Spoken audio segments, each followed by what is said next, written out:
Здравствуйте! Это программа «Энергетика Якутии. Отраслевые новости». С вами ведущая Татьяна Каракулова. И сейчас коротко о главных темах выпуска. Работа на высоте на уникальном высоковольтном переходе через реку Лену. Каждому монтеру по паре верхонок, сшитых по всем правилам. Победи в конкурсе и сам открой котельную. Школьники Аймикона придумывает название. Под пристальным вниманием специалистов электромонтеры центральных электрических сетей проверили состояние опор Табагинской ЛЭП, соединяющей берега Лены. На этом уникальном для России переходе расположено 6 металлоконструкций высотой 140 метров.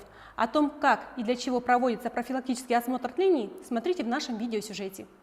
Бригада электромонтеров центральных электрических сетей готовится к проверке опор, по которым проходит линия электропередачи, соединяющая берега Лены. Перед проведением высотных работ они проходят обязательный инструктаж.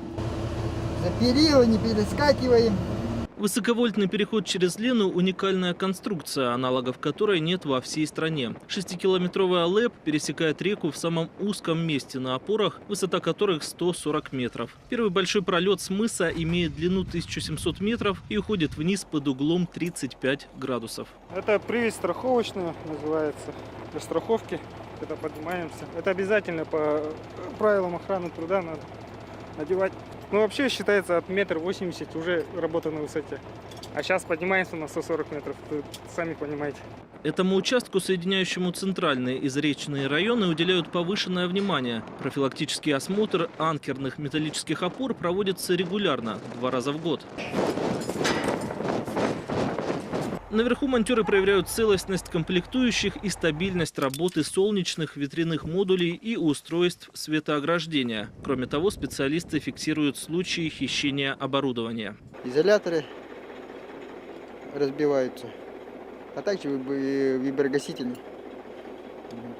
И вот, в частности, на этой опоре снимают эти лампы освещения, которые мы ставили.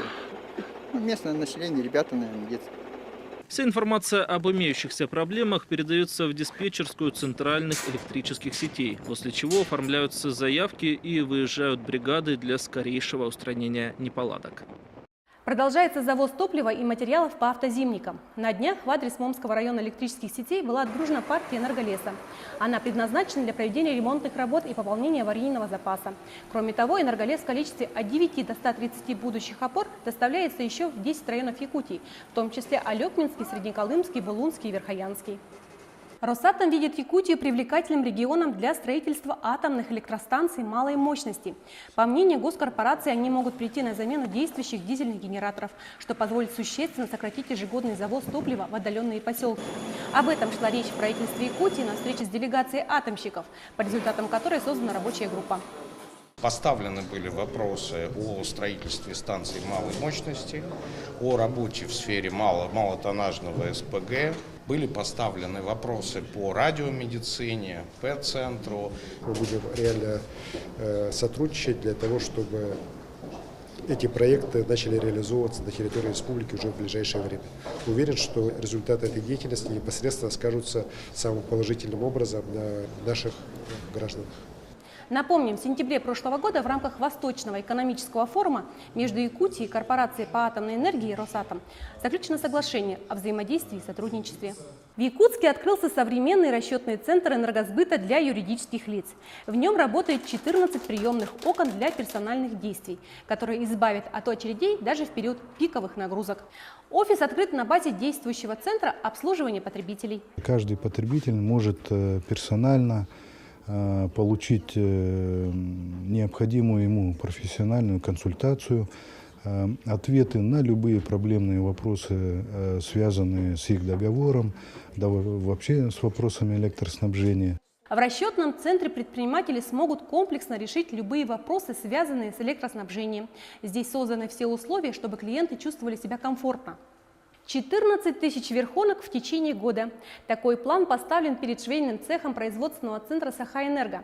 Справится ли с этой задачей портные в нашем следующем видеосюжете. Каждый день метры ткани превращаются в летние верхонки для энергетиков. Пока одна швея обводит образец по трафарету, другая уже соединяет заготовки на швейной машинке. Весь процесс отлажен и практически непрерывен. Сначала вырезать надо, прошить, сложить правильно, оберложить. Небольшая комната оборудована всем необходимым. Удобно расположены столы для выкройки, закуплено современное оборудование. Но самое главное, есть гарантированный заказ на продукцию, который в течение всего года обеспечивает работников полной занятостью. Согласно плану, мы каждый год изготавливаем порядка 14 тысяч штук. Полностью покрываем потребность Саха-Энерго в летних верхонках. Сейчас в швейном цехе производственной базы Саха-Энерго работают 3 специалиста. Эти штатные единицы энергетики создали специально для людей с ограниченными возможностями. Для них это оказалось хорошим шансом устроиться на работу. Очень долго искала работу, обратилась на биржу труда. И вот мне сказали, что в Саха-Энерго имеется швейная мастерская, она специально создана открыта для инвалидов. И все условия созданы, то есть мы не можем там физически сильно там напрягаться, вот все оборудовано именно специально вот для нас. Труд швей-энергетиков на предприятии ценят. Качество верхонок по отзывам ремонтных бригад высокое. Они прочные и удобные. Теперь работникам цеха предстоит освоить выпуск новой продукции. Поступил крупный заказ на изготовление тех же рукавиц, но уже из брезента. В микрорайоне Марха строится учебно-производственный центр подготовки персонала энергетики. Уже завершено наружное утепление зданий и ведется внутренняя отделка учебно-лабораторного корпуса и административного здания. На очереди производственные мастерские, общежития гостиничного типа. Строительство планируется завершить к 2020 году. После реализации этого проекта наш учебный центр станет базовым в республике. Мы сможем готовить кадры не только для самих себя, но и предоставлять площадки для проведения практических работ студентам. Мы можем стать центром оценки квалификации в дальневосточном регионе Росгидро. Сегодня в учебном центре Якутскэнерго знания получает 2500 человек. Это в 10 раз больше, чем в самом начале работы. Эксперты уверены, что по окончании строительства его потенциал станет практически неограниченным. Детский журнал об энергетике Якутии стал лучшим на национальном конкурсе «Серебряные нити-2018». Это совместное литературное детище Якутскэнерго и медиабюро PR-CB Group победило в номинации «Лучший специальный журнал».